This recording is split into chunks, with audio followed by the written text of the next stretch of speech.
नमस्कार, कशा आहात तुम्ही? मीही छान आहे आणि तुम्हीही मजेत असाल. आय होप मजेत असायला सवय. तर नवीन दिवसात छानशी नवीन सुरुवात झाली आहे आणि ब्लॉग स्टार्ट करत आहे. छान अशी रेडी होत आहे आणि सगळं घरचं माझं जे आवरलं. आता म्हटलं चला थोडंसं जे आहे ना बाहेर जायचं म्हणजे मार्केटमध्ये जायचं होतं. तर कोणते काम आहेत ते पुढे मी सोबत सांगतेच. एक नाही मला 2-3 काम आहेत मार्केटमध्ये. रूपन स्कूलमध्ये गेली आहे. म्हटलं चला ती यायच्या आज जे आहे ना ते मार्केटमधलं आपले कामं आवरून घेऊ, कारण की मला तिला पिकअप करायला मग घरी कोणीच नाही, त्याच्यामुळे मग पटकन निघाले. तर 2-4 दिवस झाले हेल्मेट यूजच केलं, म्हणजे गाडी घेऊन कुठे गेलीच नाही, त्याच्यामुळे ते साफ करून घेतलं. थोडंसं भाजीपाला घ्यायचं होतं, थोडेफार मला मेकअपचे माझे काही प्रोडक्ट संपले होते, म्हणजे चला जाऊन ते पण घेऊया. भाजीपाला घ्यायचा होता, प्लस तिला पतंगसुद्धा घ्यायची होती, कारण की उद्या मकर संक्रांत आली आहे त्याच्यानुसार. तर हे छोटे मोठे माझे कामं होते आणि घरामध्ये फूड जे अजिबात नव्हते, बट चला ते पण घेऊया. तसं होतं ती मार्केटमध्ये पोचल्या प्लस मला अजून मेकअपचं प्रोडक्ट घेतलं, त्याच्यामध्ये मला नाही काय थोडंफार घ्यायचं होतं. तर ते घरी आल्यानंतर तुम्हाला मी दाखवणारच आहे काय घेतलं. तर तिथून आली नंतर भाजीपाला घेतला, नंतर मग मी थोडेसे फ्रूट घेतले आणि मग इथं पतंग घेतली. जे तिला हवी होती तिथे मिळाली नाही, पण म्हटलं चला खूप 2-3 ठिकाणी मी बघितले नाही मिळाली, त्याच्यामुळे मग ही काढून मला थोडंसं बरं वाटलं, मग ते घेतली. फायनली मग मी घरी आले आणि तिला यायला वेळ होता, तोपर्यंत मग आले.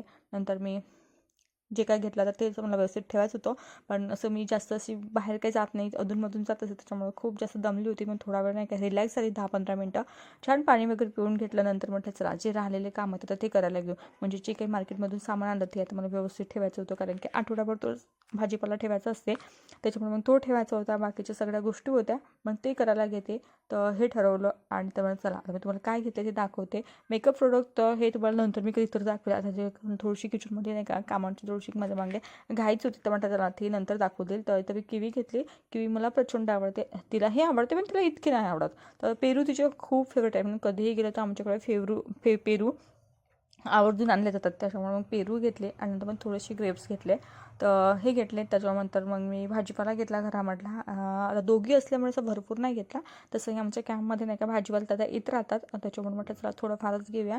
आता गेलीच होती तर मग त्याला ते पण घेऊन या. मग थोडंसं भाजीपाला घेतला. काही आता मला हलवा वगैरे बनवायच्यामुळे गाजर वगैरे असं थोडंफार मी काही घेतलं आणि सगळं मग ते ठेवून दिलं, कारण की आता हे आठवडाभर ठेवायचं असते आणि मला मोडूनसुद्धा घ्यायचं होतं हे शेंगा वगैरे सगळ्या, कारण की मग सकाळची जी आहे इतकी घाई होते, कधी कधी लेट होते, त्याच्यामुळे मला हे एक्सरसाइज करायची असते. हे दोन्ही गोष्टी मॅनेज होत नाही, त्याच्यामुळे होईल तितकं मी जेव्हा भाजीपाला घेते फ्रेश राहते आणि मेन कसं मग तेव्हाच थोडाची हे होते. थोडा वेळ लागतो, पण काही हरकत नाही, कुठंतरी तर आपल्याला सहन करावंच लागेल, त्याच्यामुळे मग मी ते तोडून वगैरे घेतला. नंतर मग लगेच मग सायंकाळी चाय वगैरे घेतल्यानंतर इव्हनिंगचे थोडेफार कामं होते ते करून घेतले आणि मग लवकरच म्हटलं चला आता जे मला लाडू बनवायचे होते. तर तीळ आणि शेंगदाण्याचे लाडू बनवायचे होते, तर मग तेच घेतले. तिथं पॅन ठेवला, सर म्हटलं तीळ भाजून घेते आणि तोपर्यंत रूज यांना खाली मस्त खेळत होती मुलीसोबत. तर म्हटलं चला माझेही कामं होते, त्याच्यामुळे माझीही किचनमध्ये थोडीशी असं नाही का बरेचसे कामं होते, त्यामुळे ते करायला घेतली. माझीही किचनमध्येच धावपळ होती, त्यामुळे तिला जास्त वेळ काय आज मला देता आला नाही. तर ती खेळत होती, म्हणतो चला लाडू ज्यांना बनवायला घेऊया. आणि तिची तशी ट्युशन होती, पण म्हटलं चला जेवढं काम होतं तोपर्यंत करून घेऊ, नंतर मग तिला ट्युशनला सुद्धा पाठवायचं होतं. तर तीळ भाजून झाले, नंतर मी शेंगदाणे भाजून घेतले. तर हे काम माझं चालू होतं. नंतर म्हटलं चला हे करू, नंतर हे झालं. माझा स्वयंपाकसुद्धा बाकीच होता. आता एवढं सारं केलं, अजिबात स्वयंपाकाची म्हणजे असं काही जास्त बनवायचं अजिबात इच्छा नव्हती. म्हटलं बनवूया हलका फुलकं असं काहीतरी बनवूया. तर ते करून घेतलं. शेंगदाणे भाजी, तर गूळ कट करणं नाही केलं लवकर, तो कटच होत नव्हता, कसा बसायचा आणि मी तो कट करायला घेतला.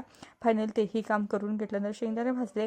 आता गूळ तितकंच हार्ड होता, तितक्यापेक्षाही भारी होतं, म्हणजे शेंगदाण्याचे साल गरम म्हणजे हात घालू शकत नव्हते. आणि म्हणून कपड्यावर घेऊन जे आहे ना आईची टेक्निक आई वगैरे करायची ती मी बघायची, तर म्हटलं चला तेच यूज करा. मग ते करून घेते.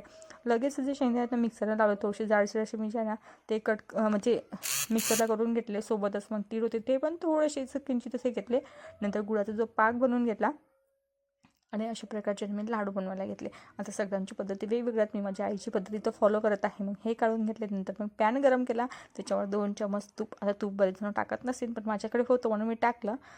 तूप टाकलं. नंतर त्याच्यामध्ये मी इलायचीसुद्धा ॲड केली. तर पावडर माझ्याकडे असते बनलेलं, त्याच्यामुळे ते पण टाकलं. म्हटलं चला आणखीन ज्यांना चव आपण वाढूया, त्याच्यानंतर मी थोडीशी नाही का इलायची पावडरसुद्धा टाकले. तर छान याच्यामध्ये गूळ मेल्ट झाल्यानंतर मग सगळं एकत्र केलं आणि छान असे लाडू जे आहेत ना बनवायला घेतले आणि खरंच खूप छान बनले. ते टेस्टही मस्त भारी होती. तर अशा प्रकारे मी लाडू वगैरे बनवले आणि सगळ्यात जेव्हा माझा दिवस आज भरपूर कामामध्ये गेला. आणि तसेच मी तुम्ही पाक बनवायला घेतला. बरेचसे मी आधी असं करायचं नाही का, गूळ जाऊन तो मिक्सरलाच लावायचा. तर कसं कधी कधी नाही का लाडू नाही का खूप जास्त गूळ व्हायचे. तर म्हटलं नाही, यावेळेस आपण जर असं करूया, कारण की लास्टला माझ्या आईने मला लाडू पाठवले ते घरून, जे काय ते असेच बनवते आणि तिच्या हातची टेस्ट मात्र भारी होते. नंतर आपणही करून बघूया. आता मी काय यूट्यूब वगैरे अजिबात बघितले नाही. तिने जसे बनवले मी तिला कॉल करून विचारले, तर ठीक आहे ते अशी सांगितलं, चला आपणही बनवून घेऊया.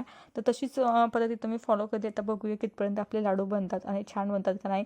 आणि तसं जास्त तर गोड नव्हती बनवायची मला अजिबातच, कारण म्हटलं ठीक आहे फिकेच, कारण की तुम्हाला तर माहिती आहे वेट माझं थोडंसं मी कमी करत आहे, त्याच्यामुळे थोडंसं गोड जे आहे ना थोडंफार नाही का अवॉइड करते, की जरा जास्त तरी गोड खाण्यात यावं नाही म्हणून. चला तिथं पाक वगैरे जाऊन छान झाले. तर लाडू बनवायला घेतले. आता थोडेफार तर लाडू बघूया कसे काय बनतात ते. तर प्रोसिजर तर ठीकच वाटत आहे, पण बघूया पूर्ण बनल्यानंतर कसे काय बनतात ते. तर चला इथं लाडू बनवून घेते. नंतर मग काय ना तर स्वयंपाकसुद्धा बनवायचा. तर म्हटलं हे प्रोसिजर झाला ते बघू. आणि ते इतका वेळ उभं असल्यानंतर काही बनवायची इच्छाच नव्हती. तर म्हटलं चला थोडं काहीतरी बनवूया. तर चला असंच ब्लॉग इथं एंड केला. Bye bye.